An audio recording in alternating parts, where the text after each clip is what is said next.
Salam sejahtera disampaikan kepada segenap pendengar dimanapun Anda berada.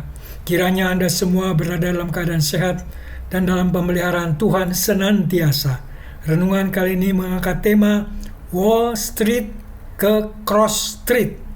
Bacaan terambil dari Kejadian 29 ayat 25. Saudara-saudara yang kekasih dalam Kristus, Wall Street adalah sebuah tema film produksi tahun 1987 di Amerika.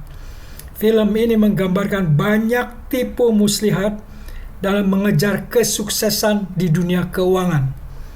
Film ini berfokus pada karakter Gordon Gekko yang diperankan oleh Michael Douglas, seorang investor yang besar yang tidak kenal ampun dalam menguasai saham perusahaan besar dan mengagungkan kekayaan serta kekuasaan. Film ini memberikan wawasan tentang moralitas yang ditemukan di Wall Street. Secara keseluruhan, Wall Street adalah kritik sosial terhadap keserakahan dan korupsi dalam kapitalisme, serta pentingnya etika dan integritas dalam bisnis. Film ini mengajarkan bahwa kesuksesan yang didapat dengan cara yang tidak etis atau melalui penipuan mungkin memberikan kepuasan sementara, tetapi pada akhirnya dapat mengancam integritas dan nilai-nilai moral seseorang.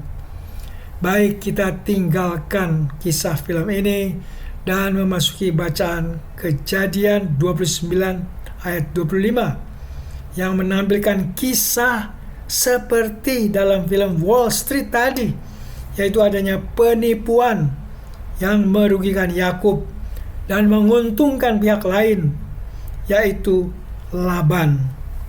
Pemegang tokoh utama adalah kedua orang ini, Yakub, Laban, di samping Lea dan Rachel, anak-anak perempuan Laban. Bagaimana kisahnya? Mari kita telaah bacaan kita. Kisahnya bermula ketika Yakub dalam rangka pelariannya untuk menghindari amarah kakaknya Esau. Ia pergi ke Haran, ke tempat pamannya yang bernama Laban, yang adalah seorang kaya dengan banyak ternaknya.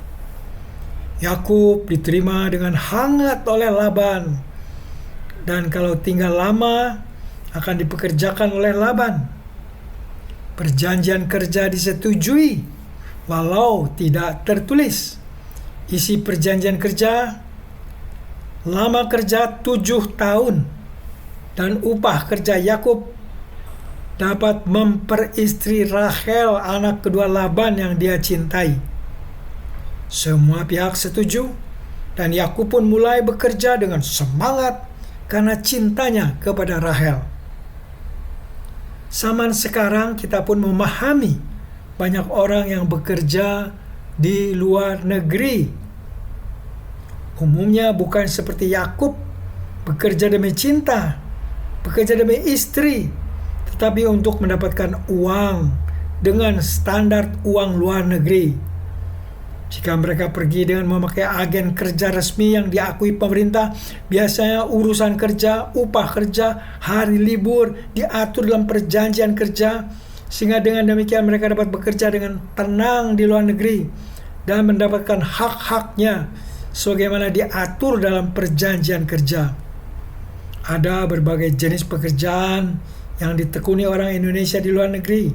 Ada yang bekerja sebagai asisten rumah tangga, ada yang bekerja di perkebunan, ada yang bekerja di kapal pesiar, ada yang bekerja di pabrik, dan yang lebih terdidik, mereka bekerja sebagai perawat di rumah sakit dan juga di rumah-rumah perawatan orang lanjut usia.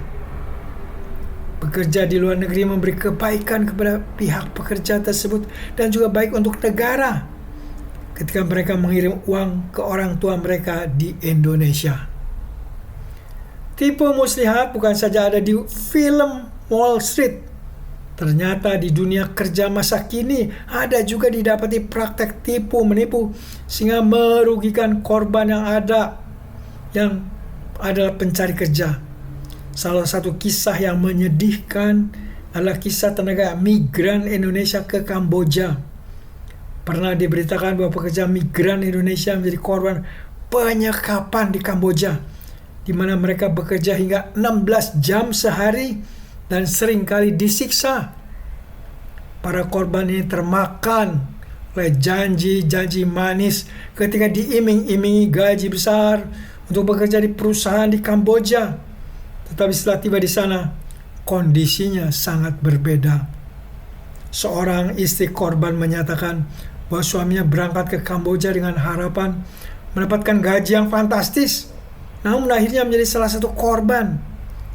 Keluarga korban lainnya juga mengungkapkan bahwa mereka sempat diminta uang sebesar 4 juta oleh agen yang menawarkan pekerjaan tersebut. Para pekerja yang disekap tadi berhasil diselamatkan secara bertahap oleh kepolisian Kamboja yang bekerja sama dengan KBRI di Phnom Penh.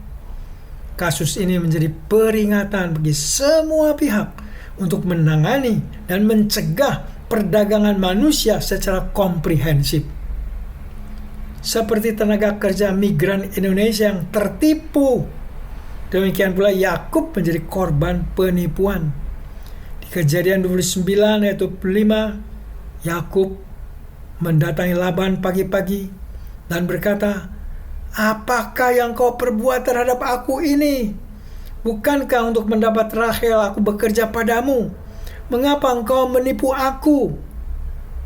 Jadi pada malam pengantin yang diberikan Laban kepada Yakub adalah Lea, anak sulungnya.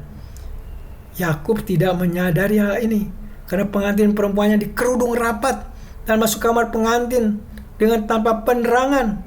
Sehingga baru keesokan paginya Yakub menyadari bahwa pengantin perempuannya bukan Rahel yang dicintai sesuai dengan perjanjian kerjanya. Yakub yang tertipu dapat dibayangkan kalau dia merasa marah, jengkel, dan geram. Apakah saat itu ia teringat ke masa lalu di mana ia juga pernah membuat orang marah, jengkel, dan geram, yaitu Ishak dan Esau yang menjadi juga korban penipuan oleh Yakub?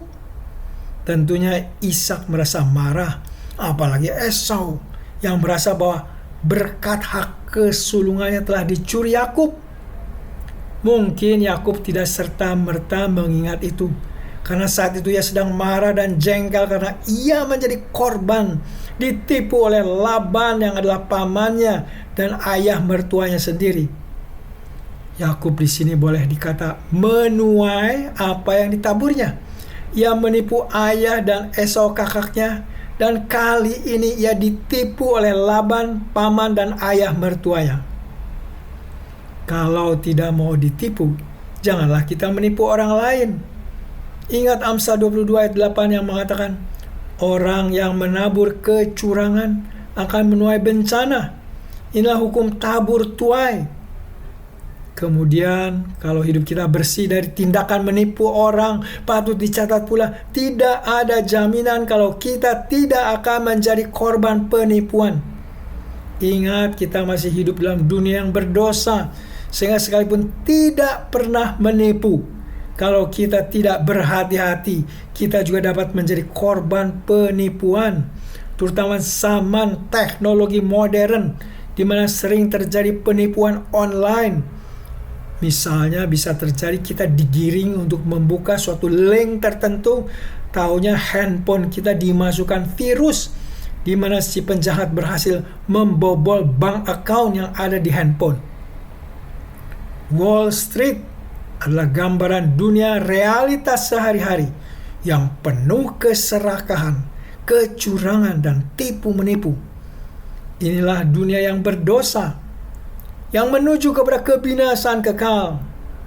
Dalam situasi seperti ini, puji syukur ada terang dari berita salib atau cross street yang membawa kepada hidup baru. Dalam cross street atau jalan salib, ada panggilan untuk meninggalkan semua jalan dosa. Ada undangan untuk menerima Yesus Kristus yang sudah mati di kayu salib untuk menanggung hukuman atas semua dosa kita. Jalan salib menawarkan pengampunan. Jalan salib mengajak untuk hidup baru. Puji syukur kalau Anda dan saya sudah hidup di jalan salib, jalan yang setiap hari menyangkali keinginan untuk berbuat dosa, dan dengan pertolongan Roh Kudus melakukan apa yang baik, melakukan apa yang berguna bagi diri sendiri, berguna bagi masyarakat, dan membawa kemuliaan bagi nama Tuhan. Mari kita semua yang sudah percaya menjadi pemberita cross street atau jalan salib, undang orang agar berpindah dari Wall Street ke Cross Street. Kiranya Roh Kudus menolong kita semua. Amin. Mari kita berdoa. Tuhan Allah yang Maha Kudus, puji nama-Mu, di mana dalam dunia yang gelap penuh kejahatan, Engkau menyediakan jalan kehidupan melalui jalan salib. Beri kami pertolongan Roh Kudus untuk menjadi pemberita-pemberita jalan salib. Allah Bapa, perkenankan hamba-Mu dalam kesempatan ini berdoa untuk saudara-saudara pendengar yang sedang sakit, yang sedang dalam pencobaan. Berilah belas kasihan-Mu dan beri kesembuhan kepada yang sakit dan kemenangan kepada mereka yang dalam pencobaan.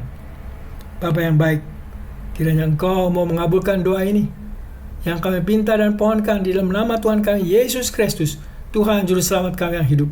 Amin.